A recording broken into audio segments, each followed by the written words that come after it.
শাহ আশরাফ আলী থানভী রহমাতুল্লাহি আলাইহি ওনার কিতাবের ভিতরে বর্ণনা করেন, বিখ্যাত তাবী আব্দুল্লাহ ইবনুল মুবারক রহমাতুল্লাহি আলাইহি যখন কবরের জিন্দেগিতে চলে গেলেন, কবরের জীবনে যাওয়ার পর এবার বিখ্যাত তাবী আব্দুল্লাহ ইবনে মুবারককে আল্লাহর এক বান্দা রাত্রে বেলায় স্বপ্নে দেখেন। আল্লাহর বান্দা রাত্রে বেলায় ঘুমের ঘরে স্বপ্নে দেখে আব্দুল্লাহ ইবনুল মুবারককে প্রশ্ন করা হয়, ও আব্দুল্লাহ ইবনুল মুবারক, তুমি যে দুনিয়ার জমিন থেকে বিদায় নিয়ে চলে গেলে, কবরে যাওয়ার পরে আল্লাহ তাআলা তোমার কাছে কেমন আচরণ করেছে, তোমার জান্নাতটা কেমন হয়েছে, তোমার সঙ্গে কেমন ব্যবহার আল্লাহ তাআলা করেছেন, কবরের জিন্দেগিতে ফেরেশতারা কেমন আচরণ করেছেন। আব্দুল্লাহ ইবনুল মুবারক ওই আল্লাহর বান্দাকে ডাক দিয়ে বলে, ও আল্লাহর বান্দা শোনো, আমার সাথে আল্লাহ তাআলা কবরের জিন্দেগিতে খুব ভালো আচরণ করেছেন, ভালো ব্যবহার করেছেন, কিন্তু আমি যে জান্নাতের ভিতরে ঢুকেছি, আমার পাশেই বাড়ির যে একজন স্বাভাবিক একজন কামার ছিল, যে লোহা পিটাইতো, ওই কামারের জান্নাতটা আমি আব্দুল্লাহ ইবনুল মুবারকের চাইতেও আরো বড় প্রশস্ত করে দিয়েছেন। সুবহানাল্লাহ। আব্দুল্লাহ ইবনুল মুবারক বলেন, আবার যে জানলেন এবার দৌড়াইতে শুরু করলেন, সামনের দিকে অগ্রসর হইতে শুরু করলেন। আল্লাহর বান্দা মনে মনে চিন্তা করে, আব্দুল্লাহ ইবনুল মুবারকের বাড়ির কাছে যে বান্দা আছে তার কাছে চলে যায়, তার স্ত্রীর কাছে গিয়ে জিজ্ঞাসা করে, এবার কামারের স্ত্রীর কাছে গিয়ে জিজ্ঞাসা করে, ও কামারের স্ত্রী, তোমার স্বামী দুনিয়ায় এমন কি বিশেষ আমলগুলো করেছে যে আমলের কারণে আল্লাহ তাআলা জান্নাতের ভিতরে আব্দুল্লাহ ইবনুল মুবারকের চাইতেও আরো দামি জান্নাত তার জন্য বানিয়ে রেখেছেন, আব্দুল্লাহ ইবনুল মুবারকের চাইতেও আরো বেশি নিয়ামতগুলো তার জন্য রেখে দিয়েছেন। ও আল্লাহর বান্দি, তুমি বলো তোমার স্বামী সম্পর্কে আমাদের কাছে ঘটনা বর্ণনা করো। এবার আল্লাহর বান্দি ডাক দিয়ে বলে, আগন্তুক ব্যক্তি, তোমাকে চিনি না, তোমার পরিচয় সম্পর্কে জানি না, তোমার সম্পর্কে আমি কিছুই জানি না, তারপরেও তোমার কাছে ঘটনা বর্ণনা করি। আমার স্বামীর বিশেষ কোনো আমল ছিল না, আমার স্বামী দুনিয়ার জমিনে আল্লাহর বড় একজন বান্দা ছিলেন, দরিদ্রতার কারণে আমার স্বামী সব সময় লোহা পিটাইতেন আর কামারের কাজগুলো করতেন। আমার স্বামীকে আমি দেখেছি যখন আল্লাহু আকবারের তাকবীরগুলো বলা হতো, মসজিদের মাইকে যখন আজান দেওয়া হতো, আমার স্বামী হাতুড়িটা মাথার উপরে উঠাইছে, এমন সময় মসজিদের মাইকে আল্লাহু আকবারের আওয়াজটুকু দেওয়া হয়েছে, আমার স্বামী আর কোনোদিন হাতুড়ি সামন দিকে আনে নাই, বরং পিছন দিকে ফেলে দিয়েছে। আর আল্লাহ তাআলার কাছে সব সময় ডাক দিয়ে বলতেন, ও আসমান এবং জমিনের মালিক আল্লাহ, দুনিয়ার জমিনে আমাকে মানুষ মূল্যায়ন করে না, আমি স্বাভাবিক একজন গরিব মানুষ, আমি স্বাভাবিক একজন কামার মানুষ, আমাকে মানুষ অবহেলা করে, কিন্তু আমার বাড়ির সাথে আব্দুল্লাহ ইবনুল মুবারক ইলম শিখার কারণে, কোরআন সুন্নাহর জ্ঞান তার দিলের ভিতরে থাকার কারণে মানুষ তাকে বড় ভালোবাসে, মানুষ তাকে আল্লাহওয়ালা বলে ডাকে, মানুষ তাকে আলেম বলে ডাকে। কিন্তু আসমান জমিনের মালিক আল্লাহ, আমি তোমার কাছে একটা দরখাস্ত করতে চাই, দুনিয়ার জমিনে তুমি আমাকে গরিব বানাইছো, দুনিয়ার জমিনে তুমি আমাকে দরিদ্রতা দিয়েছো, আমি তোমার কাছে অসন্তুষ্ট না। আমাকে দুনিয়ার মানুষগুলো কামার বলে ডাকে, আমাকে সম্মান করে না, আমি তাও অসন্তুষ্ট না। ও আসমান এবং জমিনের মালিক আল্লাহ, তোমার কাছে ফরিয়াদ জানাই, দুনিয়ার জমিনে তুমি আমাকে কামার বইলা ডাক দিও, কিন্তু জান্নাতের ভিতরে, আখিরাতে জান্নাতের ভিতরে তুমি আমাকে কামার বইলা না ডাক দিয়ে, বরং তুমি আমাকে বান্দা বইলা ডাক দিয়া আমার জন্য একটা জান্নাতের ব্যবস্থা করে দিও।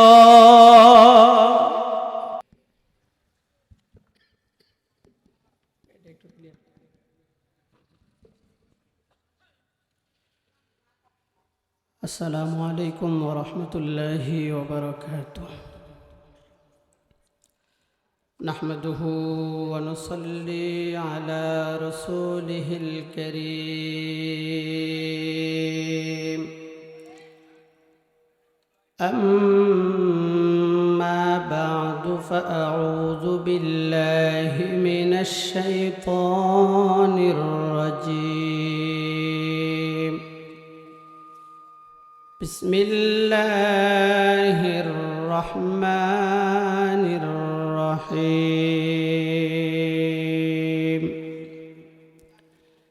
إنما المؤمنون الذين إذا ذكر الله وجلت قلوبهم وإذا تليت عليهم آياته زادتهم إيمانا وعلى ربهم يتوكلون صدق الله مولانا العظيم وصدق ورسوله النبي الكريم ونحن على ذلك لمن الشاهدين والشاكرين والذاكرين والحمد لله رب العالمين সকলেই নামাজের দুরূদ ইব্রাহিম পাঠ করি اللهم صل على محمد وعلى آل محمد كما صليت على إبراهيم وعلى آل إبراهيم إنك حميد مجيد اللهم بارك على محمد وعلى آل محمد كما باركت على إبراهيم وعلى آل إبراهيم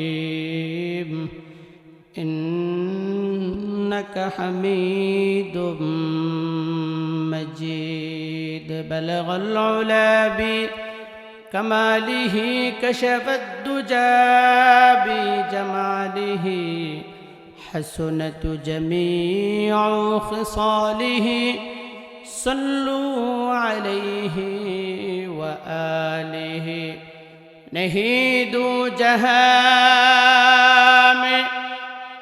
إسال محمد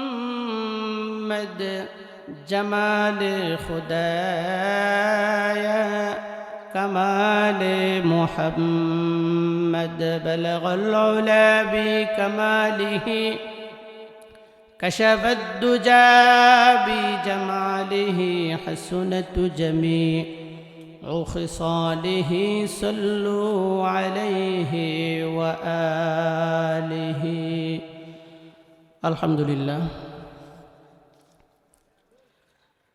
বাইতুল্লাহ জামে মসজিদ পূর্ব কোনাপাড়া গৌরীপুর ময়মনসিংহ এর উদ্যোগে আজকের এই বাৎসরিক ওয়াজ মাহফিলের মহতারাম সম্মানিত সভাপতি সাহেব, প্রধান অতিথি, বিশেষ অতিথিবৃন্দ, মুআজ্জাজ মুহতারাম জাতির শ্রেষ্ঠ সন্তান হযরত উলামা ইকরাম, বিভিন্ন এলাকা থেকে আগত মুসলমান ভাইয়েরা, কলিজার টুকরা সমবয়সী যুবক বন্ধুগণ, স্নেহের ছোট ভাই, পর্দার অন্তরালে সম্মানিতা সুশিক্ষিতা মা ও বোনেরা, প্রথমেই আল্লাহ রাব্বুল আলামিনের দরবারে শুকরিয়া জ্ঞাপন করছি যে আল্লাহ রাব্বুল আলামিন আমাদেরকে আজকের এই দিনে জান্নাতের বাগান, উলামা ইকরামের মজলিস, আশিকিন জাকিরিনদের মজলিস, উলামাদের মজলিস, বরকতি মজলিস, রহমতের মজলিস, রসুলের ভাষ্য অনুযায়ী জান্নাতের বাগান,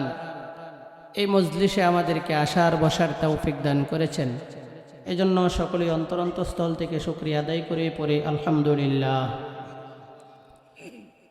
সম্মানিত হাজিরিন, ওই সময় বিকাল 5টা থেকে প্রায় মাগরিবের আজানের পর থেকে নিয়ে এ পর্যন্ত আপনারা হযরত উলামা ইকরামের জবান থেকে কোরআন সুন্নাহ ভিত্তিক আলোচনা শুনছিলেন। আলোচনা শুনতে শুনতে মনে হয় আপনারা ক্লান্ত হয়ে গেছেন।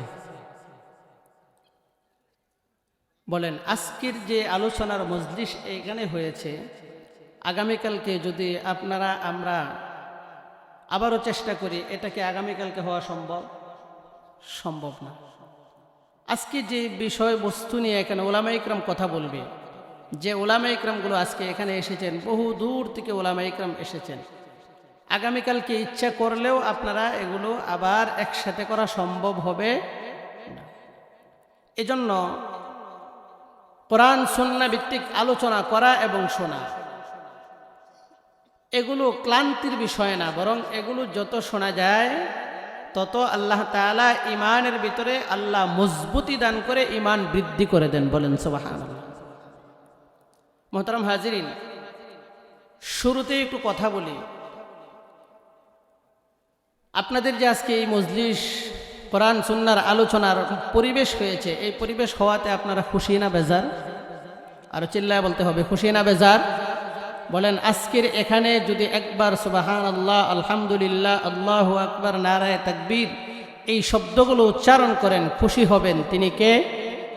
আরো চিল্লায় বলেন, তিনি কে? আল্লাহ। আমরা পৃথিবীতে এসেছি সন্তুষ্টি অর্জন করব কার? আরো চিল্লায় বলেন, কার?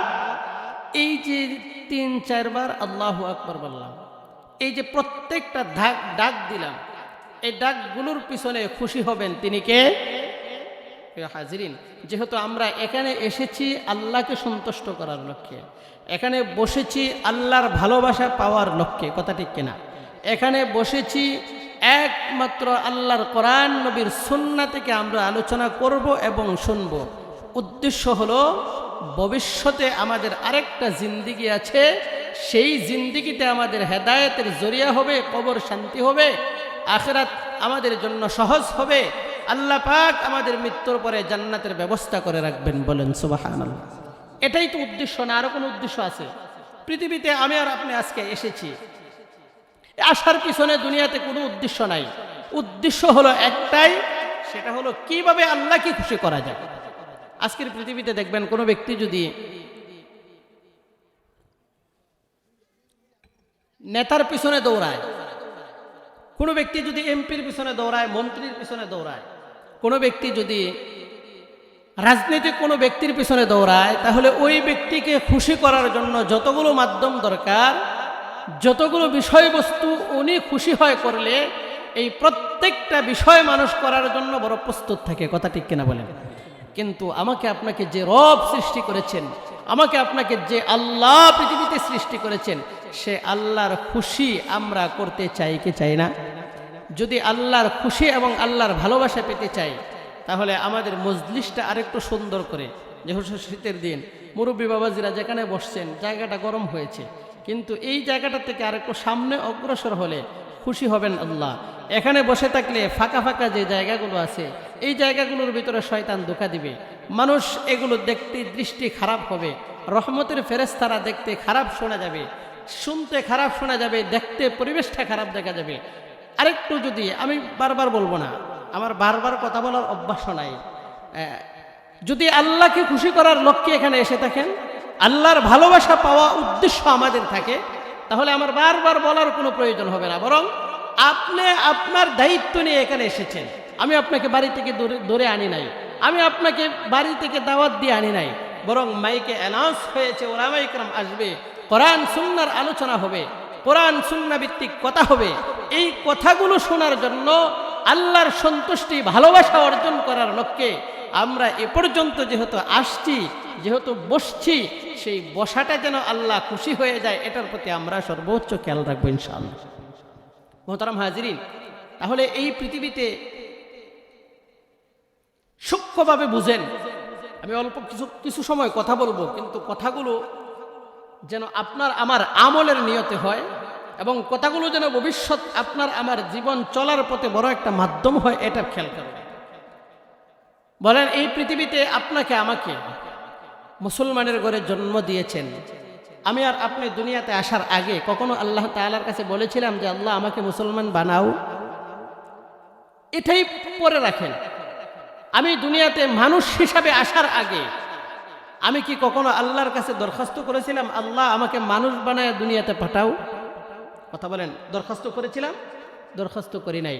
মানুষ হিসাবে বানানোর জন্য দরখাস্ত করি নাই, মুসলমান হিসাবে বানানোর জন্য দরখাস্ত করি নাই, মুসলমানের ঘরে জন্মগ্রহণ করেছি এটাও আল্লাহর কাছে দরখাস্ত করি নাই। আল্লাহ তাআলা ইচ্ছা করলে আমাকে আপনাকে হিন্দু, খ্রিস্টান, বৌদ্ধ, নাসারা, ইহুদি বিধর্মীদের ঘরে আপনাকে আমাকে জন্মগ্রহণ করাইতে পারতেন, যেটার পরে এই দুনিয়াতে যে কোনো অবস্থায় থাকে না কেন, মায়ের পেটে ভূমিষ্ঠ হওয়ার পর পর আমি বিধর্মী হয়ে যেতাম মায়ের ধর্ম গ্রহণ করে। আর আমার যখন দুনিয়া থেকে চক্ষু বন্ধ হয়ে যেত, আমার আপনার ঠিকানা হতো আবাদুল আবাদ ফি নারি জাহান্নাম খালিদিনা ফিহা। আল্লাহ তাআলা যে জাহান্নাম বানিয়ে রেখেছিলেন, এই জাহান্নাম আপনার আমার সর্বশেষ ঠিকানা হয়ে যেত। কথা ঠিক কিনা বলেন? কিন্তু আল্লাহ তাআলা অনুগ্রহ করেছেন, ভালোবেসেছেন। যেহেতু আল্লাহ তাআলা আমাকে আপনাকে এত ভালোবাসছেন, আমাকে আপনাকে আল্লাহ তাআলা এত ভালোবাসছেন, আর সেই ভালোবাসার প্রতিদান আমার আপনার দেওয়া দরকার আছে না? এই পৃথিবীতে মানুষ কেউ যদি কাউকে অল্প ভালোবাসে, আপনাকে যদি বাজারে যাওয়ার পরে, মুরব্বী বাবাজিরা বুঝবেন, বাজারে যাওয়ার পরে যদি আপনার একজন সাথী বা আপনার একজন সমবয়সী বা আপনার একজন আত্মীয় আপনাকে একটা চা খাওয়াইলো, একদিন গ্রাম এলাকায় একটা চা খাওয়াইলে তো অনেক কিছু, আপনাকে একদিন একটা চা খাওয়াইলো, এই চাটা আপনি খাইলেন, পরের দিন আবার তার সাথে সাক্ষাৎ হইল, আবার সে আপনাকে চা খাওয়াইল, তৃতীয় দিন আপনি এমনি এমনি বিবেকের কাছে প্রশ্ন করবেন, আমাকে উনি 2 দিন চা খাওয়াইলো, আজকে যদি আমি তাকে চা না খাওয়াই পরিবেশটা খারাপ দেখা যায়। মানুষের মানুষত্ব বোধ বলতে কোনো কিছু থাকে না। কথা ঠিক কিনা বলেন? এটা আপনার আমার দিলের ভিতরে একটা চিন্তা থাকবে। এই চিন্তা এবং এই মন মস্তিষ্ক এবং এটা বোঝার মতো শক্তি দান করেছেন তিনি কে? যেহেতু মানুষের ক্ষেত্রে আমি আর আপনি এই বিষয়টা বুঝতে পারি, তাহলে যে আল্লাহ আপনাকে আমাকে সৃষ্টি করেছেন, যে আল্লাহ মুসলমানের ঘরে জন্মগ্রহণ করাইছেন, যে আল্লাহ রহমত স্বরূপ আপনাকে আমাকে রহমতের নবী, দয়ার নবী, মায়ার নবী, শেষ নবীর উম্মত হিসাবে আপনাকে আমাকে পৃথিবীতে প্রেরণ করেছেন, সেজন্য আল্লাহ তাআলার কাছে ভালোবাসা কতটুকু দরকার চিন্তা করেন এবার। মোহতারাম হাজিরিন, পৃথিবীতে পয়গম্বর আদম থেকে নিয়ে আজ পর্যন্ত যত নবী আম্বিয়া আলাইহিস সালাতু ওয়াস সালাম আগমন করেছিলেন, সমস্ত নবী আম্বিয়া আলাইহিস সালাতু ওয়াস সালাম চিন্তা করেছিলেন যে আমি নবী না হয়ে যদি আমি আখিরি নবীর উম্মত হতাম তাহলে আমার দাম আরো বেড়ে যেত। সুবহানাল্লাহ। কেন?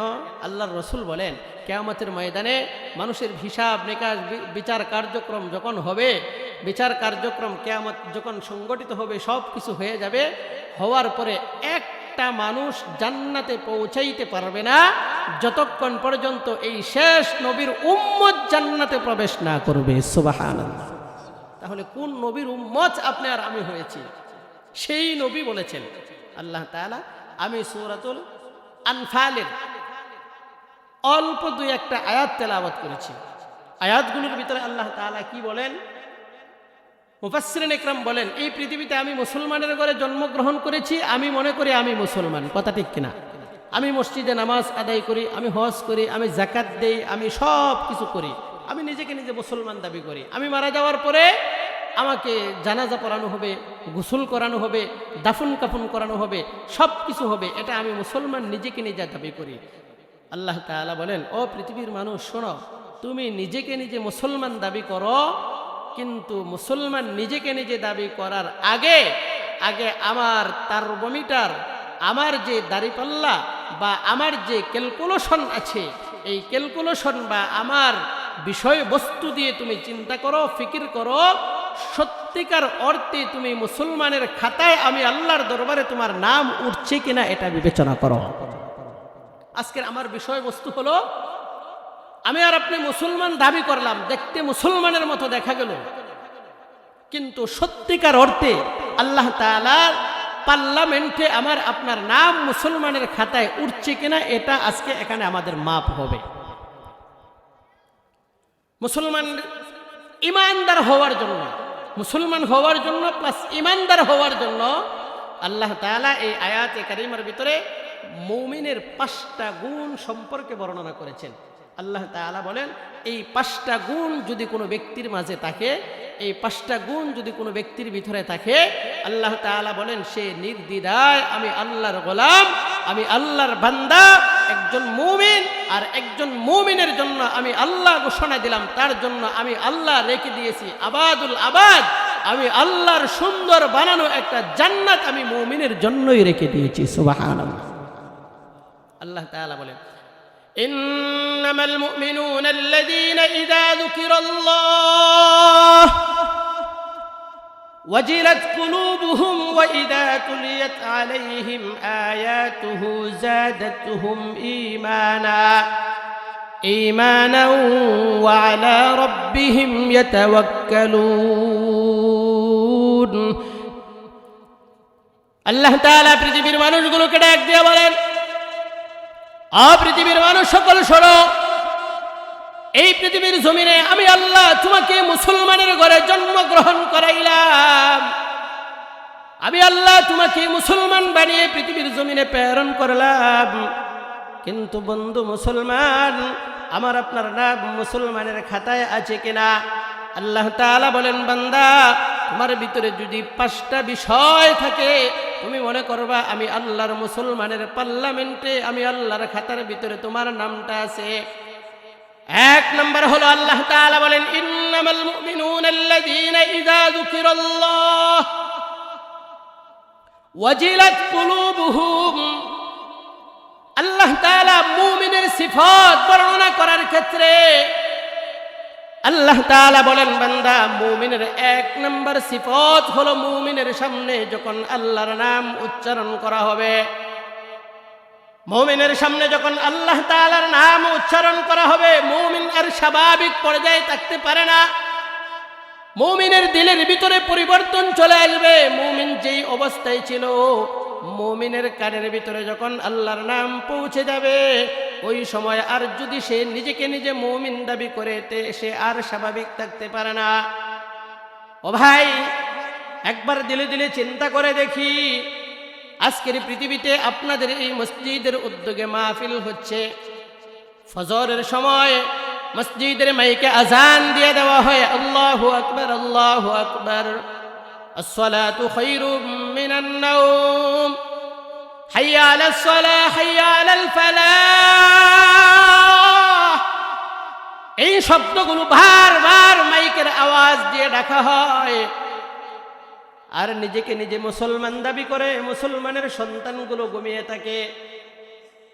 আল্লাহ বলেন, ওয়াজিলাত কুলুবুহুম ইযা যুকিরাল্লাহু ওয়াজিলাত কুলুবুহুম।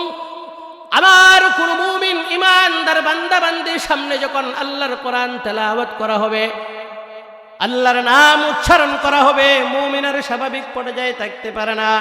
মুমিনের দিলের ভিতরে পরিবর্তন চলে আসবে। কেমন পরিবর্তন চলে আসবে? মাইকের আজান দেওয়ার পরে মুসলমানের স্বাভাবিক পর্যায়ে থাকবে না। মুসলমান মনে মনে চিন্তা করবে, আমার দুনিয়ার কাজের চাইতে আল্লাহ সবচেয়ে বড়, আল্লাহ সবচেয়ে বড়, দুনিয়ার কাজ আমার বড় না, আমার আল্লাহ বড়, আল্লাহ বড়। আল্লাহর ডাকে সারা দিয়ে চলে যাইতে হবে। ব্যবসায়িক চিন্তা করবে, আমার ব্যবসার চাইতে আল্লাহর নাম উচ্চারণ করা হয়েছে এটা বড়, আমি এখানে চলে যাব। চাকরিজীবী চিন্তা করবে, আমার চাকরির চাইতে আল্লাহর নাম আওয়াজ করা হয়েছে, আল্লাহর নামের আওয়াজ বেশি মজা, বেশি সুন্দর, আল্লাহর নামের বরত্ব সবচেয়ে বেশি, আমি আল্লাহর নামের সাড়া দিয়ে, আল্লাহর ডাকে সাড়া দিয়ে আল্লাহকে খুশি করার জন্য আমি পৌঁছে যাব। মুমিনের ভিতরে, দিলের ভিতরে পরিবর্তন চলে আসবে। ও ভাই, আজকের পৃথিবীর জমিনে বুকে হাতটা দিয়ে একবার চিন্তা করে দেখো না মুসলমান, তোমার আমার জিন্দেগির ভিতরে কয়টা গুনাহ আমি আর আপনি করলাম? জীবনের শুরু থেকে নিয়ে শেষ পর্যন্ত 40 বছর হায়াতের জিন্দেগি শেষ হয়ে গেল, 30 বছর হায়াতের জিন্দেগি শেষ হয়ে গেল, 50 বছর হায়াতের জিন্দেগি শেষ হয়ে গেল। ওই সময়টার ভিতরে আমি কোন কাজটুকু করেছি যে কাজের মাধ্যমে আমি আল্লাহকে সন্তুষ্ট করাইতে পেরেছি? যদি রাত্রে বেলায় শুয়ে ঘুমানোর আগে বালিশের সাথে মাথা লাগায়া চিন্তা করে আমি আমার জীবনের ভিতরে কতগুলো গুনাহ করলাম, কতটুকু নেকের কাজ করলাম, আজকে যদি মালাকুল মাউত আজরাইল আমার সামনে চলে আসে আর যদি আমি আল্লাহর ডাকে সাড়া দিয়ে চলে যাই, কি জবাবটুকু আমি আল্লাহ তাআলার কাছে দিব? এই ফিকির আর চিন্তা যদি মুসলমানের দিলের ভিতরে ঢুকে যায়, ওই মুসলমান আর আল্লাহর নাম শোনার পরেও স্বাভাবিক থাকতে পারে না, বরং মুসলমানের সামনে আল্লাহর নাম উচ্চারণ করার সঙ্গে সঙ্গে মুসলমান দুনিয়ার সব কিছু ফেলে রেখে আল্লাহর ডাকে সাড়া দিয়ে বান্দা চলে যায়। কথা ঠিক কিনা বলেন? মুসলমানের দিলের ভিতরে যদি এই চিন্তা চেতনা এসে যায়, তখন আর মুসলমান স্বাভাবিক থাকে না। আজকে যদি সারা দিনের ব্যাপারে আপনি চিন্তা করেন যে আমি সকাল থেকে নিয়ে এই পর্যন্ত আমি কয়টা নেকির কাজ করলাম আর কয়টা গুনাহের কাজ করলাম, এই দুইটা বিষয় যদি আমি আর আপনি চিন্তা করি, তাহলে সত্যিকার অর্থে আল্লাহর পরিচয় পাওয়া অনেক সহজ হয়ে যাবে। কথা ঠিক কেনা বলেন? মোহতারাম হাজরিন, হায়াতের জিন্দেগি তো শেষ করে দিয়েছেন। আমরা ঢাকাতে বয়ান করি, গাজীপুরে বয়ান করি, এগুলোর ভিতরে হাজার হাজার যুবক পাওয়া যায়। যেমন আমার মসজিদের ভিতরে জুমার নামাজের সময় প্রায় 3000 মুসল্লি হয়। জুমার নামাজের সময় প্রায় 3000 মুসল্লি হয়। 3000 মুসল্লির ভিতরে যদি তাকায়, 2500 মুসল্লি হবে যুবক, আর হয়তো বা 500-700 মুসল্লি হবে বৃদ্ধ যারা এলাকার। আর আপনাদের এখানে যারা উপস্থিত হয়েছেন সবাই মোটামুটি কবরের পথের যাত্রী হিসাবে আমার আপনার শেষ সময়ের ভিতরে এসেছি। আজকে যদি এই মজলিসে বসে একবার আল্লাহু আকবারের তাকবীর বলে আল্লাহর সাথে সম্পর্কটা গঠন করে নিতে পারি, আর যদি আমার আপনার জিন্দেগি থেকে সারা জীবনের সব কিছু গুনাহের জন্য আমি যদি তওবা করে বিদায় নিতে পারি, হতে পারে আমার জীবনের সব কিছু একদিকে পড়ে থাকবে। আল্লাহ তাআলা আজকের এই মজলিস থেকে আমাকে আপনাকে বেগুনা মাসুম বানায়া, আমাকে আপনাকে পূর্ণাঙ্গ মুসলমান বানায়া আল্লাহ তাআলা বিদায় দিতে পারে। কথা ঠিক কিনা বল? এজন্য দিলটাকে নরম করে নিজের কথা চিন্তা করে দেখেন, সাহাবায়ে ইকরাম তাদের সামনে আল্লাহর নাম উচ্চারণ করলে তাদের কি পরিমাণ পরিবর্তন চলে আসতো। যে সাহাবীদের সম্পর্কে আল্লাহর রাসূল বলেন, আমার এই সাহাবী জান্নাতি, আমার এই সাহাবী জান্নাতি, আমার এই সাহাবী জান্নাতি। 10 জন সাহাবী সম্পর্কে আল্লাহর রাসূল দুনিয়াতে জান্নাতের সার্টিফিকেট দিয়েছেন। এরপরেও তারা আল্লাহকে কি পরিমাণ ভয় করেছেন।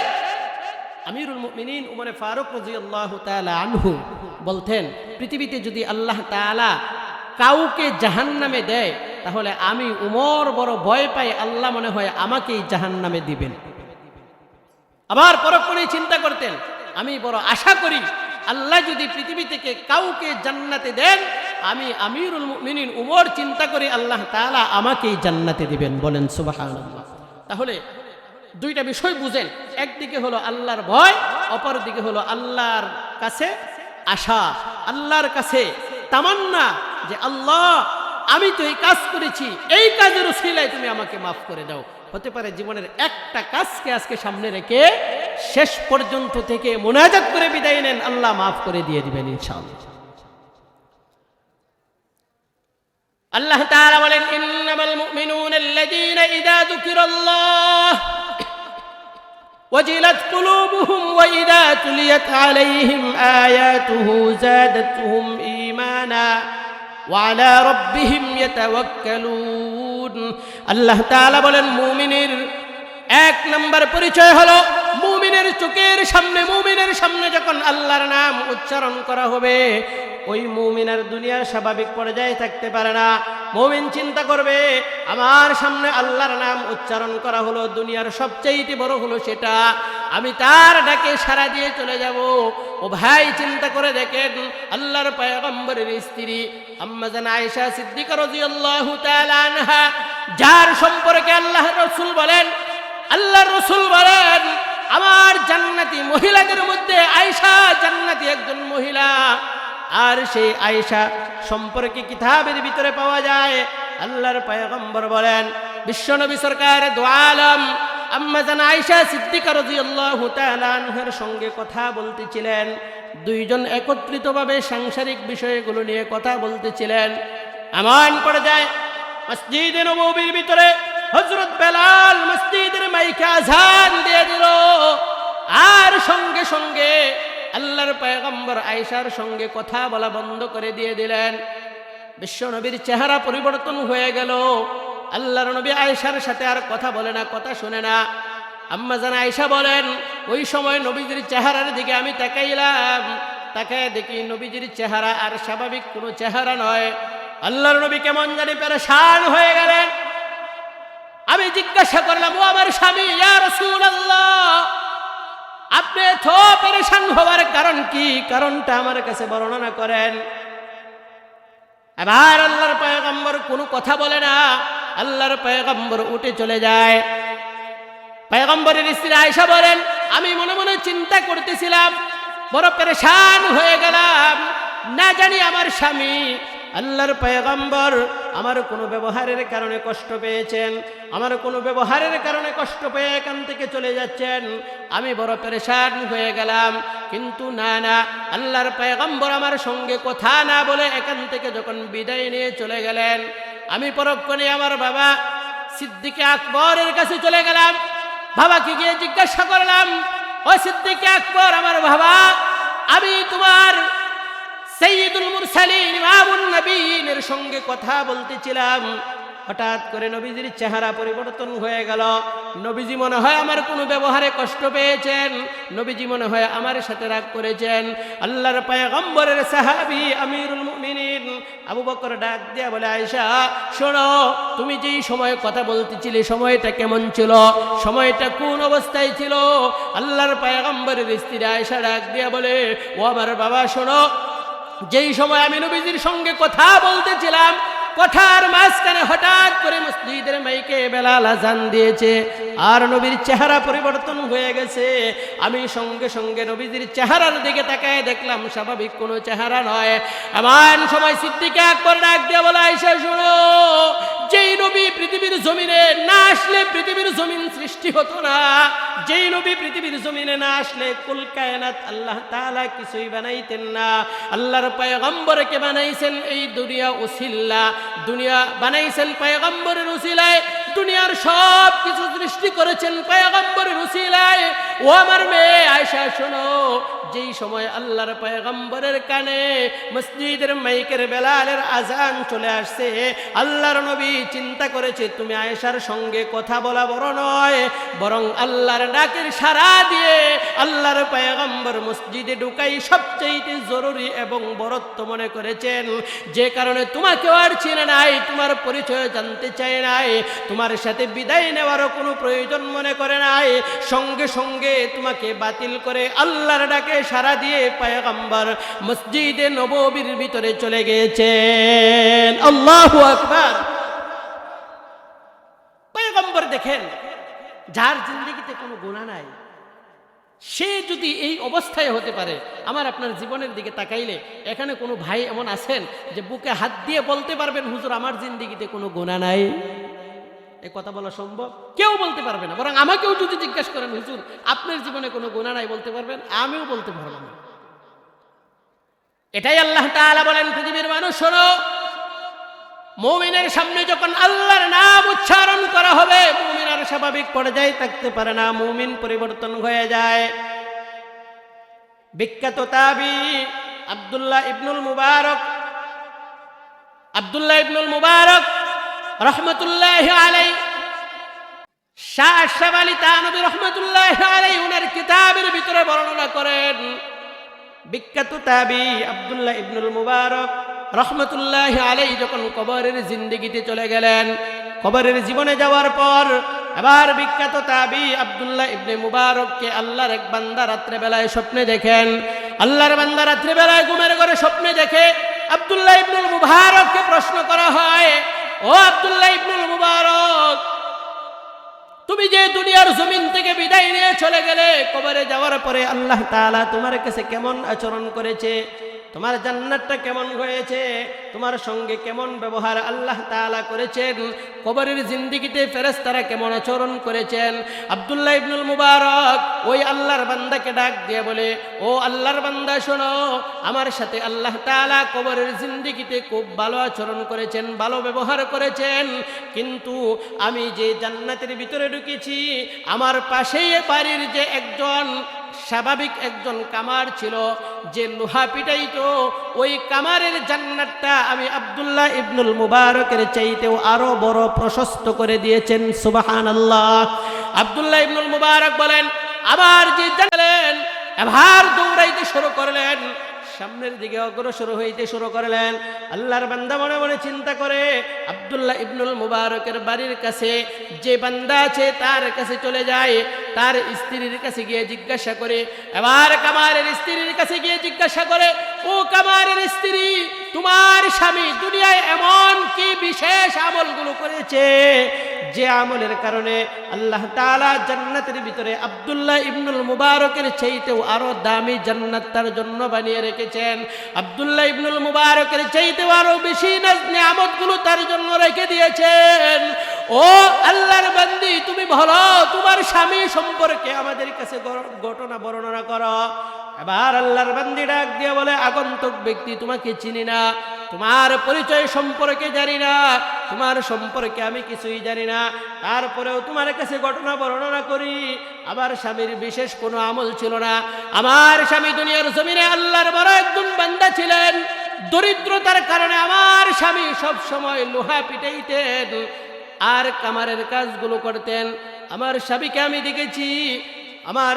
আমি দেখেছি যখন আল্লাহু আকবারের তাকবীরগুলো বলা হতো, মসজিদের মাইকে যখন আজান দেওয়া হতো, আমার স্বামী হাতুড়িটা মাথার উপরে উঠাইছে।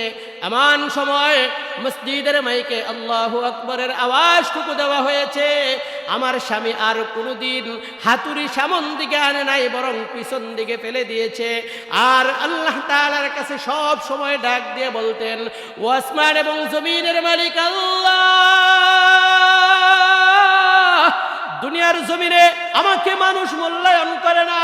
আমি স্বাভাবিক একজন গরিব মানুষ, আমি স্বাভাবিক একজন কামার মানুষ, আমাকে মানুষ অবহেলা করে। কিন্তু আমার বাড়ির সাথে আব্দুল্লাহ ইবনুল মুবারক ইলম শিকার কারণে, কোরআন সুন্নাহর জ্ঞান তার দিলের ভিতরে থাকার কারণে মানুষ তাকে বড় ভালোবাসে, মানুষ তাকে আল্লাহওয়ালা বলে ডাকে, মানুষ তাকে আলেম বলে ডাকে। কিন্তু আসমান জমিনের মালিক আল্লাহ, আমি তোমার কাছে একটা দরখাস্ত করতে চাই। দুনিয়ার জমিনে তুমি আমাকে গরিব বানাইছো, দুনিয়ার জমিনে তুমি আমাকে দরিদ্রতা দিয়েছো, আমি তোমার কাছে অসন্তুষ্ট না। আমাকে দুনিয়ার মানুষগুলো কামার বলে ডাকে, আমাকে সম্মান করে না, আমি তাও অসন্তুষ্ট না। ও আসমান এবং জমিনের মালিক আল্লাহ, তোমার কাছে ফরিয়াদ জানাই, দুনিয়ার জমিনে তুমি আমাকে কামার বইলা ডাক দিও, কিন্তু জান্নাতের ভিতরে, আখিরাতে জান্নাতের ভিতরে তুমি আমাকে কামার বইলা না ডাক দিয়ে, বরং তুমি আমাকে বান্দা বইলা ডাক দিয়া আমার জন্য একটা জান্নাতের ব্যবস্থা করে দিও। আব্দুল্লাহ ইবনুল মুবারক স্বপ্নের পরে আল্লাহর বান্দা তার স্ত্রীর কাছে যখন বললেন, স্ত্রী বললেন, আমার স্বামীর বিশেষ আমল এটা ছিল। মোহতারাম হাজিরিন, তাহলে এতক্ষণের আলোচনায় বুঝার চেষ্টা করেন, আল্লাহ তাআলার নাম উচ্চারণ করলে পৃথিবীর আরো কোনো কাজ চলতে পারে? কথা বলেন, আর কোনো কাজ চলতে পারে? যুবক ভাইয়েরা, আর কোনো কাজ চলতে পারে? কিন্তু আজকের পৃথিবীতে দেখেন, আজকের পৃথিবীতে যখন কোথাও আল্লাহর নামের আওয়াজ শোনা যায়, আল্লাহু আকবার, নারায়ে তাকবীরের শব্দগুলো উচ্চারণ করা হয়, আমাদের দেশের কিছু নাস্তিক আর মুরতাদ আর বেঈমানের বাচ্চা আছে যারা নামের শুরুতে মুহাম্মদ ব্যবহার করে, নামের শুরুতে মুসলমান দাবি করে, কিন্তু আল্লাহর নামের উচ্চারণ করার পরে, নারায়ে তাকবীরের স্লোগান দেওয়ার পরে, ওই নাস্তিক আর মুরতাদ আর ইহুদিদের দালাল মুসলমান নামের মুনাফিকগুলো বলে আল্লাহু আকবার নামের ভিতরে, আল্লাহু আকবার তাকবীরের ভিতরে জঙ্গি জঙ্গি গন্ধ শুনতে পাওয়া যায়। কথা ঠিক কিনা বলেন? গন্ধ গন্ধ শুনতে পাওয়া যায়। মুহতারাম হাজিরিন, এটাই আল্লাহ তাআলা বলেন, পৃথিবীর মানুষ, তুমি নিজে মুসলমান দাবি করো, দাড়ি রাখছো, লম্বা পাঞ্জাবি পরছো, এই যে এখন এক সময় আসছে নির্বাচনের সময়, কথা ঠিক না? নির্বাচনের সময় সামনে আসছে, দেখবেন জিন্দেগিতে কোনোদিন মসজিদ চিনেও না, মসজিদের কাছেও যায় না, মসজিদে এসে সুন্দর সুন্দর মিষ্টি মিষ্টি কথা বলবে, বড় বড় কথা বলবে, কিন্তু ওই সমস্ত মানুষগুলোই যখন সংসদে যাবে, ওই সমস্ত নাস্তিক আর মুরতাদ আর বেঈমানের বাচ্চাগুলো যখন সংসদে যাবে, ওরাই গিয়া কোরআন সুন্নাহ উলামাদের বিরুদ্ধে সংসদে ভাষণ দিবে। এজন্য সময় এখন উলামাদের পক্ষে থাকেন, উলামাদের সাথে থাকেন। উলামা ইকরাম যেভাবে বলে নিজের জীবন গঠন করানোর চেষ্টা করেন, দুনিয়াতেও শান্তি আসবে, আখিরাতেও শান্তি আসবে।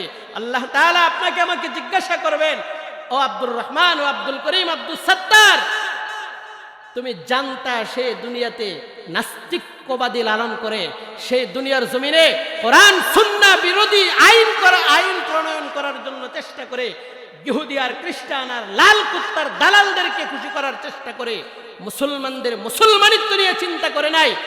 তাদেরকে তুমি সমর্থন করে, তাদেরকে তুমি ভোট দিয়ে, তাদেরকে তুমি এই করেছো সেই করেছো, আর কোরআন সুন্নাহ বিরোধী তারা আইনগুলো করেছে। এবার যদি আল্লাহ তাআলা জিজ্ঞাসা করেন, এই কথার পরে কোনো জবাব থাকবে আপনার? আবার মুহতারাম হাজিরিন, এজন্য ভালো মানুষ কোনো রাজনৈতিক দল নয়, বরং ভালো মানুষ ব্যক্তি ভালো দেখবো আমি আর আপনি। ব্যক্তির ভিতরে দল আলাদা বিষয়, দল কে ভালো কে খারাপ এটা আলাদা বিষয়, দল কোনো বিষয় না।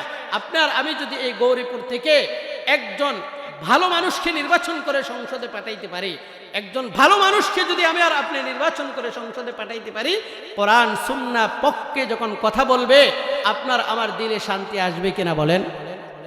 এজন্য প্রিয় হাজিরিন, পৃথিবীর জমিনে যারা নাস্তিক্যবাদী লালন করে, মুসলমান নাম দেখা গেলেও মুসলমানের নামের শুরুতে মুহাম্মদ শব্দ ব্যবহার করলেও সত্যিকার অর্থে আল্লাহর নাম শোনার পরে যদি তার দিলের ভিতরে চুলকানি আসে, ইহুদি আর খ্রিস্টানদের মতো যদি আল্লাহর নাম শোনার পরে কোনো ধরনের ব্যাঘাত সৃষ্টি করানোর জন্য চিন্তা করে, তাহলে সত্যিকার অর্থে তারা মুসলমান দেখা গেলেও ওরা মুসলমান নয়, বরং ওরা মুসলমান নামের সবচেয়ে বড় মুনাফিক।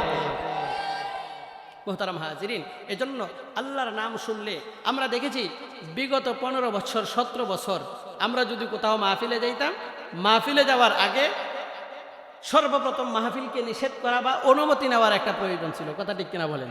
তার পরবর্তীতে আবার কোন বক্তা আসতে পারবে, কোন বক্তা আসতে পারবে না, এখানেও একটা নিষেধাজ্ঞা ছিল। তার পরবর্তীতে আবার বক্তা কি কথা বলবে, বক্তা কি ওয়াজ করবে, এটাও বক্তাকে লিখে দেওয়ার একটা বড় কাজ তাদের ছিল। এটার পরে তারপরেও দেখেছি উলামা ইকরাম যখন সামাজিক যোগাযোগ মাধ্যমে আপনারাও দেখেছেন, যখন উলামা ইকরাম কোরআন সুন্নাহর পক্ষে জাহেলদের বিপক্ষে কথা বলেছেন, স্টেজের ভিতরে আলেমদেরকে আঘাত করতে এবং আলেমদের উপরে আক্রমণ করতেও তারা দ্বিধা করে নাই, কথা ঠিক কিনা বলেন? এগুলো করেছে। এগুলো করার পরে আল্লাহ তাআলা একবার দুইবার তিনবার সব কিছুর পরে ফায়সালা করেছেন। তিনি কে? চিল্লায় বলেন, তিনি কে? ফায়সালার মালিক হলেন আল্লাহ। এজন্য প্রিয় ভাই, আজকের পৃথিবীতেও যারা নেতৃত্ব দিচ্ছেন বা সামনে নেতৃত্ব দিবেন বা সামনে নেতৃত্বে আসবেন, তাদের ভিতরে আল্লাহর ভয় ঢুকানো অনেক বড় জরুরি কাজ। পৃথিবীর জমিনে কেউ কাউকে ক্ষমতায় বসিয়ে রাখতে পারে না, কেউ কাউকে সম্মানের চেয়ারে বসিয়ে রাখতে পারে না। আল্লাহ যদি কাউকে ইজ্জত দেয়, সে ইজ্জতের মালিক হয়। আল্লাহ যদি কাউকে বেইজ্জতি করে, সে বেইজ্জতি হয়ে যায়, কথা ঠিক কিনা বলেন? এজন্য আল্লাহ তাআলা বলেন, ওয়া তুইজ্জু মান তাশাউ ওয়া তুযিল্লু মান তাশাউ বিয়াদিকাল খায়র ইন্নাকা আলা কুল্লি শাইইন কাদির। আল্লাহ তাআলা বলেন, পৃথিবীর মানুষ শোনো, তোমাকে ইজ্জত করার মালিক আমি আল্লাহ, তোমাকে বেইজ্জতি করার মালিক আমি আল্লাহ, তোমাকে সম্মানের জায়গায় বসানোর মালিক হলাম আমি আল্লাহ। ও ভাই, আজকে এই চেয়ারে বসে কথা বলতেছি, আল্লাহ ইচ্ছা করলে ওই চেয়ার থেকে নামিয়ে দেওয়ার শক্তি আছে না নাই? আল্লাহ তাআলা ইচ্ছা করলে চেয়ার থেকে নামিয়েও দিতে পারেন। আল্লাহ তাআলা ইচ্ছা করলে এর চাইতে বড় চেয়ার আল্লাহ তাআলা দান করতে পারেন। আল্লাহ তাআলা বান্দাকে যেভাবে ইচ্ছা সেভাবেই রাখতে পারেন। ওয়াল কদরি খায়রিহি ওয়া শাররিহি মিনাল্লাহি তাআলা ওয়াল বাসি বাদাল মাউত। আল্লাহ তাআলা বলেন, এই যে সম্মান, এই যে অসম্মান, এই যে দুনিয়ার সব কিছু, এটার উপর বিশ্বাস করার নামই হলো তাকদীর, কথা ঠিক কিনা বলেন? তাহলে মুমিনের 1 নম্বর পরিচয় কি? মুমিনের সামনে আল্লাহর নাম উচ্চারণ করলে মুমিন আর স্বাভাবিক পর্যায়ে থাকবে না। 2 নম্বর বিষয় আসেন, আল্লাহ তাআলা বলেন, ইন্নামাল মুমিনুনা আল্লাযীনা ইযা যুকিরাল্লাহ وجلت قلوبهم وإذا تليت عليهم آياته زادتهم إيمانا وعلى ربهم يتوكلون। মুমিনের 2 নম্বর পরিচয় হলো, মুমিনের সামনে যখন আল্লাহর কোরআন তেলাওয়াত করা হবে, ইযা যুকিরাল্লাহু ওয়াজিলাত কুলুবুহুম ওয়াইদা তুলিয়াত আলাইহিম আয়াতুহু। মুমিনের সামনে যখন আল্লাহর কোরআনগুলো তেলাওয়াত করা হবে, মুমিনের সামনে যখন আল্লাহর কোরআন তেলাওয়াত করা হবে, মুমিনের দিলটা ঠান্ডা হয়ে যাবে। মুমিন আর স্বাভাবিক পর্যায়ে থাকতে পারবে না, মুমিনের দিলের ভিতরে পরিবর্তন চলে আসবে। ও ভাই, আজকের পৃথিবীতে দেখা যায় মাদ্রাসাগুলোর ভিতরে যখন কোরআন তেলাওয়াত করা হয়, তাহাজ্জুদের সময় রাত্রিবেলায় আমি আর আপনি ঘুমিয়ে যাই, কিন্তু ছোট্ট ছোট্ট মাসুম বাচ্চাগুলো, যেগুলো মায়ের কোলে ঘুমানোর কথা, যেগুলো মায়ের রাত্রে উঠিয়ে প্রস্রাব করানোর কথা, যেগুলোকে গরম পানি গরম করে মা তাকে খাওয়ানোর কথা, আর ওই সমস্ত সন্তানগুলো রাত্রে বেলায় উঠে উঠে কোরআনগুলো তেলাওয়াত করে। এজন্য আজকের পৃথিবীর জমিনে ওদের মাধ্যমেই আমার আপনার জন্য পৃথিবীর জমিন টিকে আছে। কথা ঠিক কিনা বলেন? আজকের পৃথিবীর জমিনে না হয় গত কয়েকদিন পূর্বে শুক্রবার সকাল 10:40 বা 38 যে পরিমাণ ভূমিকম্প দেশের ভিতরে হয়েছিল, যদি আল্লাহ তাআলা ওই কোরআন তেলাওয়াত করা ছাত্রদের উসিলায় আমাদের দেশকে হেফাজত না করতেন, তাহলে যে ভূমিকম্প 7 সেকেন্ড বা 6 সেকেন্ড হয়েছিল, ওই ভূমিকম্পটা যদি আর 2-1 সেকেন্ড বা 3 সেকেন্ড বাড়তি হয়ে যেত, আর এই পৃথিবীর জমিন তছনছ সব কিছু পরিবর্তন হয়ে যেত, সব কিছু পরিবর্তন হয়ে যেত। শুধুমাত্র আল্লাহর কোরআনের তেলাওয়াত আর মাদ্রাসার তালবে আলেমদের উসিলায়, কোরআন তেলাওয়াতের উসিলায় আল্লাহ তাআলা এই পৃথিবী টিকিয়ে রেখেছেন। বলেন সুবহানাল্লাহ। এজন্য এই বাচ্চাদের প্রতি, ছোট্ট ছোট্ট মাসুম বাচ্চারা বসে আছে, এদের প্রতি ভালোবাসা রাখেন, এদেরকে বুকের সাথে জড়ান, এতিম বাচ্চাদেরকে মাথা হাত দিয়ে বলান, ওদের কাছ থেকে দোয়া নেন। ওরা গুনাহ করতে জানে না, ওরা তাহাজ্জুদের সময় উঠে যখন আল্লাহ তাআলার কাছে দোয়া করবে, সঙ্গে সঙ্গে আল্লাহ তাআলা তাদের দোয়াগুলোকে কবুল করে নিয়ে নেবেন। সুবহানাল্লাহ। মুহতারাম হাজিরিন, এজন্য আল্লাহ তাআলা বলেন, ওয়া ইযা তুলিয়াত আলাইহিম আয়াতুহু, মুমিনের 2 নম্বর সিফাত হলো, মুমিনের সামনে যখন কোরআনের তেলাওয়াত গুলো করা হবে, মুমিন আর স্বাভাবিক পর্যায়ে থাকতে পারে না, মুমিনের ভিতরে পরিবর্তন চলে আসবে। তেলাওয়াত শোনার পরে বান্দা আর স্বাভাবিক পর্যায়ে থাকতে পারে না। তেলাওয়াতের কি পরিমাণ মজা! আজকের পৃথিবীর জমিনে মুসল্লিগুলো এশারের নামাজ আদায় করার জন্য মসজিদে যায়, আর কোন মসজিদের ইমাম যদি এশারের সময় লম্বা কেরাতগুলো পড়ে, মুসল্লিরা বলে হুজুরের কাজ নাই, লম্বা তেলাওয়াত করে আমাদের ব্যবসা বাণিজ্য আছে, হুজুরের কাজ নাই, আমরা লম্বা সময়ে দাঁড়িয়ে থাকতে পারি না। কেন ভাই? কোরআন তেলাওয়াতের প্রতি মজা নাই, কোরআন তেলাওয়াতের প্রতি কোনো আকর্ষণ নাই, কোরআন তেলাওয়াতের প্রতি কোনো ভালোবাসা নাই। কোরআন তেলাওয়াত শুনলে ঈমান বৃদ্ধি হওয়ার কথা, মজা লাগার কথা, কিন্তু আজকের পৃথিবীতে মজা লাগে না, ভালো লাগে না। একমাত্র কারণ হলো, মাধ্যম হলো ঈমানের ভিতরে দুর্বলতার কারণে। আজকের পৃথিবীতে যদি কোনো মসজিদে এশারের নামাজের সময়, ফজরের সময় ইমাম সাহেব লম্বা কেরাত পড়ে, 4 দোকানে বৈশা বৈশা মুরব্বী বাবাজিরা আলোচনা করে, ওই মসজিদে লম্বা কেরাত পড়ে, ওই মসজিদে চলে যায়, তাড়াতাড়ি নামাজ শেষ হয়ে যায়। তারাবির সময় যখন রমজান মাস চলে আসে, খতম তারাবি বাদ দিয়ে সূরা তারাবি পড়ার জন্য 1 কিলোমিটার হেঁটে যায়। বাড়ির সামনে খতম তারাবি হয়, কোরআন তেলাওয়াতের মজা জানে না, আর তার সামন দিক দিয়ে হেঁটে গিয়ে সূরা তারাবির নামাজগুলো আদায় করে। এটার একটা কারণ হলো মুসলমান বাজার, একটা কারণ হলো বান্দা দিলের কান লাগায় কথাগুলো শোনো। আমার আপনার দিনের ভিতরে কোরআন তেলাওয়াতের মজা নাই, অথচ ইমাম আবু হানিফা রহমতুল্লাহি আলাইহি ওরা রমজান মাসের ভিতরে আল্লাহর কোরআন 500 বার খতম করেছেন। সুবহানাল্লাহ। ইমাম আবু হানিফা রহমতুল্লাহি আলাইহি রমজানে 1 মাসের ভিতরে 500 বার কোরআন খতম করেছেন। কি পরিমাণ মজা পাইলে কোরআন তেলাওয়াত গুলো করতে পারে। আর আজকের পৃথিবীতে কোরআন তেলাওয়াত মজা শুনবে তো দূরের কথা, বরং আপনাদের এলাকায় আছে কিনা জানি না, আমাদের ঢাকাতে আছে বা গাজীপুরে আছে, আমাদের দেশের ভিতরে কিছু মুসলমান এমন আছে যারা উলামা ইকরামের জবান থেকে কোরআন তেলাওয়াত শুনতে চায় না, কোরআনের কথাগুলো শুনতে চায় না। পৃথিবীতে তারা ওই যে একদল মানুষ আছে না, আউল ফাউল বাউল মানুষ আছে না কিছু, ওই বাউলদের কাছ থেকে কোরআন তেলাওয়াত শুনতে তারা বড় পছন্দ করে। কথা ঠিক কিনা বলেন? মুসলমান কিছু মানুষ আছে যারা বাউলদের সামনে গিয়ে কোরআন তেলাওয়াত শুনে, বাউলদের সামনে গিয়ে কোরআনের ব্যাখ্যা বিশ্লেষণগুলো শুনে। ওই যে কিছুদিন আগে আপনারা দেখছেন যে আবুল সরকার নামে এক ব্যক্তি আল্লাহকে নিয়ে এত পরিমাণ কটাক্ষ করেছে, একজন ইমানদার সে কখনো সামান্য বিন্দু মাত্র যদি তার ভিতরে ঈমান থাকে, সামান্য বিন্দু মাত্র যদি তার ভিতরে ঈমান থাকে, আর এই বাউল আবুল সরকার আল্লাহকে নিয়ে যে পরিমাণ মন্তব্য করেছে, আল্লাহর প্রতি যে পরিমাণ গালি দিয়েছে এবং আল্লাহর কোরআনকে যেভাবে ব্যঙ্গাত্মক মারাত্মক করেছে। একজন স্বাভাবিক মুসলমান হলেও নামাজ না পড়তে পারে, রোজা না রাখতে পারে, হজ না করতে পারে, যাকাত না দিতে পারে, সামান্য পরিমাণ ঈমান যদি তার দিলের ভিতরে থাকে, তাহলে সে এই আউল ফাউল বাউলদেরকে কখনো সমর্থন করতে পারে না। কথা ঠিক কিনা বলেন? তারা সমর্থন করতে পারে না। আর আজকের পৃথিবীতে আমরা দেখলাম কিছু রাজনৈতিক দল সহ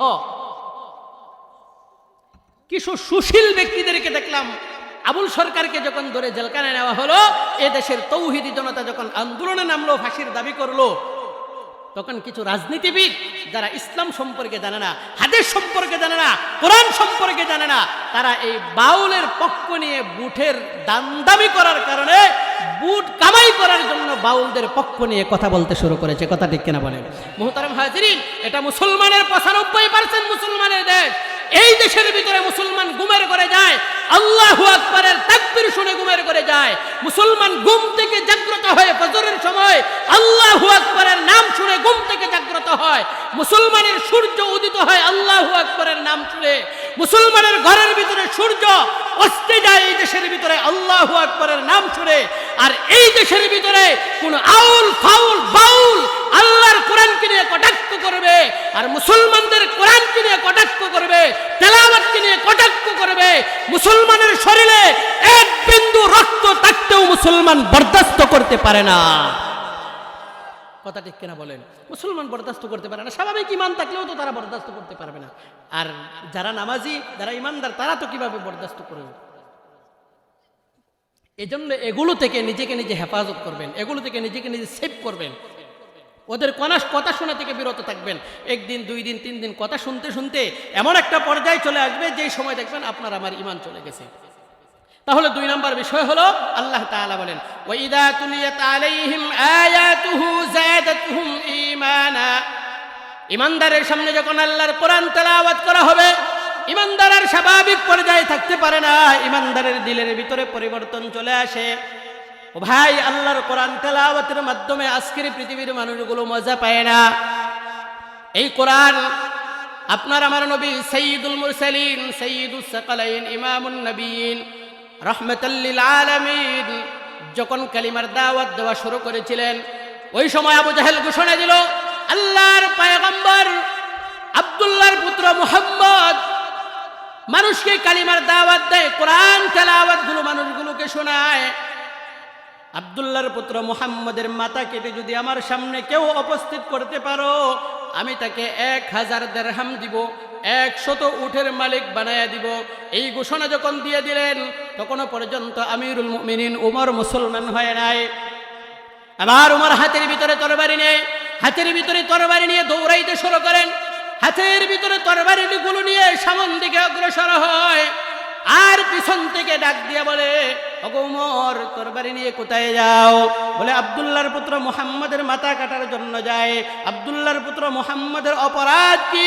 ঢাক দিয়ে বলে, আব্দুল্লাহর পুত্র মুহাম্মদ কোরআন তেলাওয়াত শোনায়, মানুষদেরকে কালিমার দাওয়াত দেয়, তার মাথা থেকে শরীর থেকে দেহটাকে আলাদা করে ফেলবো। আবার পিছন থেকে আরেকজন ডাক দিয়ে বলে, ও উমর শোনো, তুমি যে আব্দুল্লাহর পুত্র মুহাম্মদের কাল্লা সরানোর জন্য তুমি দৌড়াও, শোনো, এই আব্দুল্লাহর পুত্র মুহাম্মদের হাতে হাত রেখে তোমার বোন এবং ভগ্নিপতি মুসলমান হয়ে গেছে। আবার উমরের মাথা গরম হয়ে গেল। উমর মনে মনে চিন্তা করে, তাহলে আমি আমার বোন এবং ভগ্নিপতির আগে বিচার করি, তারপরে মুহাম্মদের বিচার করব। বাড়ির দিকে দৌড়ায়। বাড়িতে গিয়ে যখন দরজার সামনে দাঁড়ায় শুনতে পায় ভিতর থেকে আল্লাহর কোরআনের তেলাওয়াত গুলো শুনতে পাওয়া যায়। আল্লাহর কোরআনের তেলাওয়াত গুলো আমিরুল মুমিনিন উমরের কানের ভিতরে গিয়ে বাজে। আর আমিরুল মুমিনিন যখন ঘরের ভিতরে ঢুকলেন, ঘরের ভিতরে ঢুকে বোন এবং ভগ্নিপতিকে কোনো কিতাবের ভিতরে পাওয়া যায়। হাতের ভিতরে যে তরবারিটুকু ছিল, তরবারির উল্টা পাশ দিয়ে যখন তাকে আক্রমণ করতে শুরু করলো। আবার কোনো কিতাবের ভিতরে পাওয়া যায় তরবারি নিয়ে তার বোন ভগ্নিপতিকে জিজ্ঞাসা করলেন, অবোন, তুমি কি তেলাওয়াত করতেছিলে? আমাকে তেলাওয়াত গুলো শোনাও। আবার বোন আর ভগ্নিপতি তেলাওয়াত করে শোনায় না, ইতস্তবোধ করে। পরক্ষণে আবার ডাক দিয়ে বলে, ও আমার ভাই শোনো, আমি আব্দুল্লাহর পুত্র মুহাম্মদের হাতে হাত রেখে কালিমা পড়ে মুসলমান হয়েছি। আমি আল্লাহর কোরআন তেলাওয়াত গুলো করছি, আমার জবান থেকে কোরআন তেলাওয়াত গুলো শোনো। এবার যখন তাদের জবান থেকে আল্লাহর কোরআনের তেলাওয়াত গুলো করতে শুরু করে দিলেন, তাহা মা আনজালনা আলাইকাল কুরআন লিতাশকা, এভাবে যখন একের পর এক আয়াতগুলো তেলাওয়াত করতে শুরু করলেন, হাদিসের কিতাবের ভিতরে পাওয়া যায় আমিরুল মুমিনিনের হাত থেকে তরবারিটা জমিনের ভিতরে পড়ে যায়, আর তরবারিটা উপরের দিকে ওঠানোর জন্য চিন্তাও করে না। আমিরুল মুমিনিন বুঝতেও পারে না, হাত থেকে প্যারালাইসিসের রোগীর মতো তরবারিটা জমিনের ভিতরে পড়ে যায়। আর চোখ দিয়ে পানিগুলো জর্জর করে ছেড়ে দিয়ে ডাক দিয়ে বলে, ও আমার বোন আর ভগ্নিপতি, তোমরা এমন কি আমাকে শোনাইলে যেগুলো শোনার পরে আমার কান দিয়ে ঢুকে দিলের ভিতরে গিয়ে আক্রমণ করে। আমি আর দেরি করতে চাই না, আমাকে নিয়ে চলো, আব্দুল্লাহর পুত্র মুহাম্মদের কাছে আমাকে নিয়ে যাও। আমিও তোমরা যে ধর্ম গ্রহণ করেছো, যেই কালাম তেলাওয়াত করেছো, আমিও বুঝতে পেরেছি এটা দুনিয়ার সাধারণ কোনো কালাম নয়, দুনিয়ার সাধারণ কোনো কিতাব নয়, বরং এই কিতাব সত্যিকার অর্থে আল্লাহর কোরআন, আর সত্যিকার অর্থেই মুহাম্মদ হলেন সত্য নবী। ও আমার বোন আর ভগ্নিপতি, মুহাম্মদের দরবারে আমাকে নিয়ে যাও, আর মুহাম্মদের কাছে গিয়ে বলে আমাকে কালিমা পড়ে মুসলমান বানায়া দাও। এবার আল্লাহর নবীর কাছে গিয়ে আমিরুল মুমিনিন গিয়ে কান্নায় ভেঙ্গে পড়লেন, আর ডাক দিয়ে বললেন, ওগো বিশ্বনবী, আমাকে মুসলমান বানিয়ে দেন। আল্লাহর পয়গম্বরের কাছে গিয়ে যখন কালিমা পড়লেন, কালিমা পড়ে সঙ্গে সঙ্গে মুসলমান হয়ে গেলেন। আমিরুল মুমিনিনকে বিশ্বনবী বললেন, ওমর শোনো, দিনের কাজগুলো করতে থাকো, দিনের উপর থাকো। এভাবে থাকতে থাকতে আল্লাহ তাআলা তার ইমানের মুজিজা, ইমানের পাওয়ার এত পরিমাণ বাড়িয়ে দিয়েছিলেন, দুনিয়ার জমিনে আল্লাহ তাআলা উমরকে জান্নাতের সার্টিফিকেট দান করেছিয়ে দিলেন। উমরকে জান্নাতের সার্টিফিকেট দিয়েছিলেন। ও ভাই, এই জন্য আমি আর আপনি মুসলমান কতটুকু, আমি আর আপনি দাড়ি রাখলাম, টুপি পরালাম, মুসলমান হইলাম, কিন্তু সত্যিকার অর্থেই কি মুসলমান কিনা, এটা বারবার যদি আমি আর আপনি প্র্যাকটিক্যালের ভিতরে নিজে নিজে চিন্তা করতে পারি, তাহলেই আমার আপনার বুঝে আসবে যে সত্যিকার অর্থে মুসলমান হওয়ার জন্য কি দরকার। আল্লাহর কোরআন তেলাওয়াত শুনলে, ও মুরব্বী বাবাজিরা, আপনাদের তো যখন কাজের সিজন থাকে তখন কাজের সিজন থাকে। এই যে আমাদের খায়রুল ইসলাম গৌরীপুরি ভাই, অনেক ভালো মানুষ, বড় আলেম, ওনার মাদ্রাসায় যান, ওনার মাদ্রাসায় গিয়ে হুজুরে বলেন, হুজুর আমি আপনার ছাত্রর কাছ থেকে অল্প একটু দুইটা আয়াত তেলাওয়াত শুনতে চাই। আয়াত গিয়ে এগুলো শুনেন, ইমান বাড়ান। হুজুরের কাছে যান, গিয়ে বলেন, হুজুর আমাকে একটা মাসালা শিখাইয়া দেন, আমাকে ওজুর ফরজটা শিখাইয়া দেন, আমাকে একটা সূরা শিখাইয়া দেন, আমাকে একটা মাসআলা শিখাইয়া দেন। এভাবে যদি আলেমদেরকে মুহাব্বত করতে পারেন, আমার পূর্বে যে হুজুর বয়ান করেছিলেন, আলেমদেরকে মুহাব্বত করতে পারেন, হতে পারে দুনিয়াতে একজন আলেমের সাথে মুহাব্বত, একজন মাদ্রাসার তালবে আলেমের সাথে মুহাব্বত করার কারণে আল্লাহ তাআলা এটাকে উসিলা বানায়া আল্লাহ তাআলা আপনাকে আমাকে জান্নাতের মেহমান বানিয়ে দিতে পারেন। সুবহানাল্লাহ। 1 মিনিটে শেষ করে দিচ্ছি। আমাদের যাত্রাবাড়ি মাদ্রাসার একজন শায়েখ আল্লামা আহমদ ঈসা সাহেব, উনি এখনো বেঁচে আছেন। আল্লামা আহমদ ঈসা সাহেব ছাত্রদেরকে নসিহত করতে গিয়ে এক সময় বলছিলেন যে এক আল্লাহর বান্দা, মুরব্বী মানুষ, তার বাড়ির সাথে একটা মাদ্রাসা আছে। উনি মুরব্বী মানুষ, একেবারেই মুরব্বী মানুষ। সে তার বাড়িতে যে খাবারগুলো পাক হয়, এই খাবারগুলো সকালবেলায় পিঠের ভিতরে গামছা দিয়ে বেঁধে মাদ্রাসার ছাত্রদের জন্য নিয়ে আসে। সকালে নিয়ে আসে একবার, বিকালে নিয়ে আসে একবার। আর মাদ্রাসার ছাত্রগুলো তো সারাদিন কোরআন তেলাওয়াত করে শয়তান ধোঁকা দেওয়ার সুযোগ পায় না। যখন বাহিরে একটু সুযোগ পায়, শয়তান ভালো করে তাদেরকে ধোঁকা দেয়। কথা ঠিক কিনা বলেন? শয়তান সবচেয়ে বেশি ধোঁকা দেয়। এজন্য মাদ্রাসার ছাত্রগুলো বাহিরে হলে দুষ্টামি করে। আপনারা এটাকে দুষ্টামি মনে করবেন না, বরং শয়তান ধোঁকা দিছে, আবার ভিতরে গেলে ঠিক হয়ে যাবে। তো ওই সময় ছাত্রগুলো যখন আল্লাহর বান্দা মুরব্বী মানুষ খাবারগুলো নিয়ে যাইতেন, উনারা দেখে তাকে মহিষ দাদা বলে সবাই ডাকতেন। যখন খাবারগুলো নিয়ে যাইতো সবাই বলতো, এই দেখো দেখো, আমাদের মহিষ দাদা খাবার নিয়ে আসছে। খাবারগুলো নিয়ে ছাত্রদেরকে দিয়ে দিয়ে খাবারগুলো খাওয়াইতেন। আল্লাহর বান্দা মুরব্বী মানুষ, মুরব্বী হলে তো একটু রাগ একটু বেশিই থাকে। আল্লাহর বান্দা আবার চিন্তা করে, আমি সকালবেলায় তাদের জন্য খাবার নিয়ে যাই, আবার বিকালবেলায় তাদের জন্য খাবার নিয়ে যাই, এত আদর করি, এত ভালোবাসি, আর আমার দেখলেই তারা মহিষ দাদা বলে চিল্লাচিল্লি করে, আমার ঠাট্টা বিদ্রুপ করে, তিরস্কার করে, আমি তাদের জন্য আর খাবার নিয়ে যাব না। আমাদের উস্তাদ বলতেছেন, যখন আল্লাহর বান্দা মনে মনে চিন্তা করে বিকালবেলায় খাবার নিয়ে গেলেন না, রাগ করে খাবার নিয়ে যায় নাই, ছাত্ররা বলে আজকে তো আমাদের মহিষ দাদা খাবার নিয়ে আসে নাই, রাত্রেবেলায় আল্লাহর বান্দা মুরব্বী মানুষ ঘুমাইলেন, ঘুমের ঘরে আবার স্বপ্ন দেখে দুনিয়া সব কিয়ামত হয়ে গেছে, দুনিয়া কিয়ামত হয়ে গেছে, মানুষগুলো কিয়ামতের ময়দানের দিকে উঠতেছে। যখন হাসরের ময়দানের দিকে উঠতেছে আল্লাহ তাআলা বিচার কার্যক্রম শুরু করে দিলেন। এমন সময় ওই যে মাদ্রাসার তালবে এলেমদেরকে খাবার খাওয়াইতো ওই ছাত্ররা ওই মুরব্বীর কাছে গেলেন। মুরব্বীকে গিয়ে দেখে সে যে আমলগুলো করেছে এই আমলগুলোর মাধ্যমে সে জান্নাতে যাইতে পারে না, সে জাহান্নামে হয়ে যাচ্ছে। এমন সময় ওই ছাত্রগুলো একের পর এক জান্নাতে যাইতেছে। তো পিছন থেকে আরেকজন ছাত্র ডাক দিয়ে বলে, এই দেখছো দেখছো, শোনো শোনো, ওই যে আমাদের যে খাবার খাওয়াইতো মহিষ দাদা, ওই মহিষ দাদা তো আজকে তার আমলের কারণে সে জাহান্নামে যাচ্ছে। আমাদেরকে দুনিয়ায় খাবার খাওয়াইতো, কিন্তু আজকে তো আমরা জান্নাতে যাব আর আমাদের ওই দাদা জাহান্নামে যাবে, এটা হতে পারে না। আমরাও তাকে নিয়ে জান্নাতে যেতে চাই। এই স্বপ্ন যখন আল্লাহর বান্দা দেখলেন, রাত্রেবেলায় টাস করে ঘুম থেকে জাগ্রত হয়ে গেলেন। সকালবেলায় খাবারগুলো নিয়ে মাদ্রাসার উস্তাদের কাছে গিয়ে পা ধরে মাপ চাইতে শুরু করলেন, ছাত্রদেরকে হাত ধরে মাপ চাইতে শুরু করলেন। এজন্য বলি ভাই, পৃথিবীতে মাদ্রাসার তালবে ইলমদেরকে মোহাব্বত করেন, এই গৌরীপুরি সাহেবকে মোহাব্বত করেন, তার সাথে বসে চা খান, আল্লাহ তাআলা ভিডিও করে রাখবেন। আজকের পৃথিবীতে যদি মোবাইল দিয়ে ভিডিও করা সব সম্ভব হয়, আল্লাহ তাআলা এই পৃথিবীর যা কিছু হচ্ছে সব কিছু ভিডিও করে রাখছেন। এটার উসিলায় হতে পারে আল্লাহ তাআলা আপনাকে আমাকে মাফ করে দিয়ে দিতে পারেন। এজন্য আমরা আর আপনারা যতদিন হায়াতের জিন্দেগি আছে আলেমদের সাথে সম্পর্ক রাখবো, কিভাবে ইমানগুলো বাড়ানো যায় এটার প্রতি আমরা সর্বোচ্চ খেয়াল রাখবো। এখন আমাদের সামনে এসে উপস্থিত হয়েছেন আমাদের বড় ভাই কামরুজ্জামান আরিফি সাহেব। ওনাকে বসিয়ে রেখে এত লম্বা সময় কথা বলা ঠিক হয় নাই, তারপরে দুঃখ প্রকাশ করছি। আল্লাহ তাআলা যেন হযরতের হায়াতে আমলে ইজ্জতে বরকত দান করেন। আজকের এই মাহফিলকে যেন আল্লাহ তাআলা কবুল করেন, এলাকার আলেমদেরকে যেন আল্লাহ তাআলা কবুল করেন। সকলেই পড়ি আমিন। ওয়া আখিরু দাওয়ানা আলহামদুলিল্লাহি রাব্বিল আলামিন। আসসালামু আলাইকুম ওয়া রাহমাতুল্লাহি ওয়া বারাকাতুহু।